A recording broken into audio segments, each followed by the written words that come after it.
ഈ ഭാഗത്ത് നിറയെ പുല്ല് മുളച്ച് ചെടി കാണാത്ത വിധം കാടായി കിടക്കുന്നതായിരുന്നു. ഞാൻ പുല്ലെല്ലാം പറിച്ചു മാറ്റി ചെടിയൊന്ന് പ്രൂൺ ചെയ്ത് കൊടുത്തിട്ടുണ്ട്.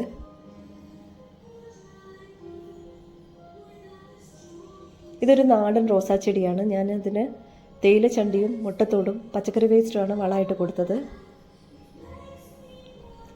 ഇപ്പോൾ കുറച്ച് മുട്ടും പൂവെല്ലാം വന്നിട്ടുണ്ട്.